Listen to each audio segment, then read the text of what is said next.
What's good with YouTube? Y'all know Big Flacco with a convict's perspective, where we're gonna smash, dash, and slide on through that little bit of energy, man. Please hit the like, subscribe, comment, do all those things to help support this channel. Hit that bell notification for future fire content.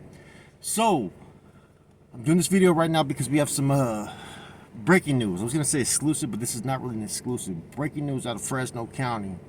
You got what you call Operation Broken Bond, which was a indictment that focused on the Nuestra Familia and Norteño activities in Fresno County. Now, apparently, law enforcement from I think 554 different law enforcement officers participated in a 100-day investigation. They ended up getting 64 firearms and over 9 pounds of fentanyl, meth, and another product. They had 34 people that were arrested, I believe, and they executed these warrants just recently. I think a lot of the attention that's based upon this was from basically the Goshen incident. Fresno County is right next to Tulare County, so they want to get as many guns off the streets. They just did an operation, I think it was Safe Streets or whatever in Fresno, not recently, that netted a total of a whole bunch of losses, man. So this is just basically law enforcement grandstanding.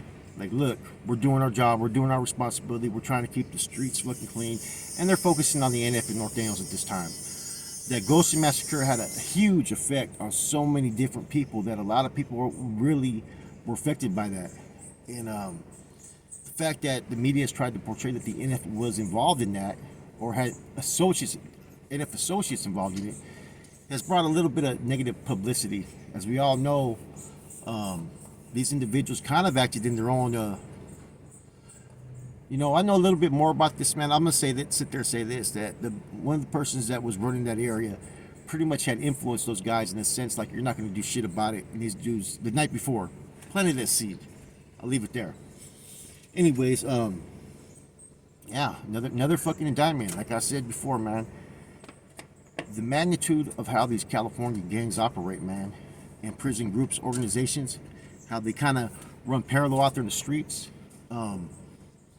make the feds straight focus on them. It's easier to build a case when you have so many different components, which in this case would be individuals who participate in these activities. Therefore, you're going to have a long list of indictments that keep on happening over and over again. Right now, the major issue right now is guns. They want guns off the streets. They want to stop the killings. They want to stop all that.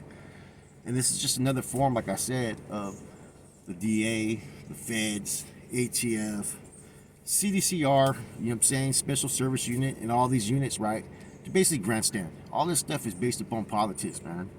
And that's not to say that there's not a lot of activities out there in the streets. There is. Fresno's activities have always been kind of incognito, because it's more of a bulldog stronghold. But the Norteños have been able to operate under the radar, especially in smaller towns that kind of are around it, all the way from Madera to, Chowchilla to Clovis to, Reedley. All these different cities, man, have people who have members, man, that are Norteños. Therefore, they're able to kind of coexist out in the streets, Probably had me sweating in the front. Got someone working on my car right now. So, yeah, this whole case is an interesting one, man. I wonder why they call it Operation Broken Bond. It's almost like they're saying that people are violating the bonds. They've been doing some trippy ass fucking titles. Like, they did the one for the Sureños in Atwater and Merced. They called it Operation Scrapbook. I couldn't believe they even titled that. Then they did the Operation Quiet Storm. They did the arrest on September 16th.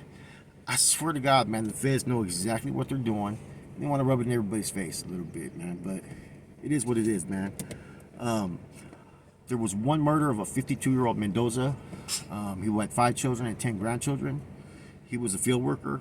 They don't say why he was murdered, but this was in this indictment. They focused mainly on the Parler area, the neighborhood over there. I think it was Vado Colonial Parler.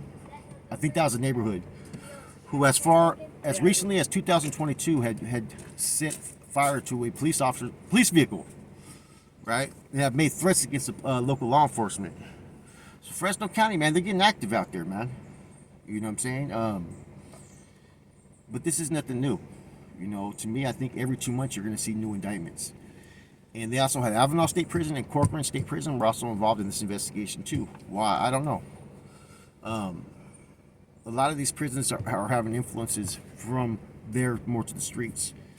You know, like we realized from the Pleasant Valley one, where you had gangsters and them were able to, you know, conduct their business and operations. So you had Kalinga, Pleasant Valley, Avenal, and Corcoran, and Tulare County also assisted because they're both next to each other.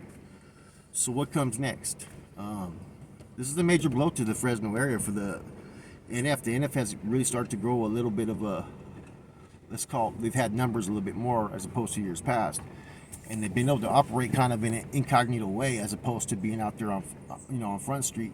This pretty much is going to put them more on Front Street that there is activities out there, you know. And like I said, Fresno is a melting pot.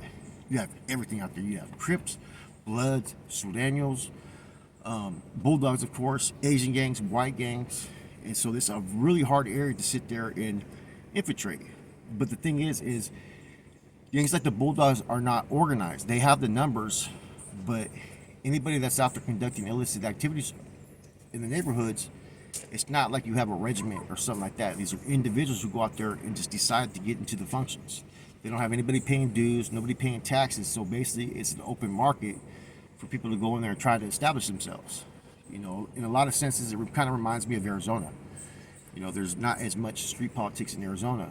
You know, certain areas, Phoenix more so than Tucson, but that's just my opinion from what I've seen. Anyways, hope you enjoyed the content. It's your boy Flacco. I'm gone. One more thing I want to add, right? Due to Operation Nightmare and the Goshen murders, right? I'm anticipating that you're going to see a lot more indictments. I think that you're going to have something that's going to come down to those that are locked up.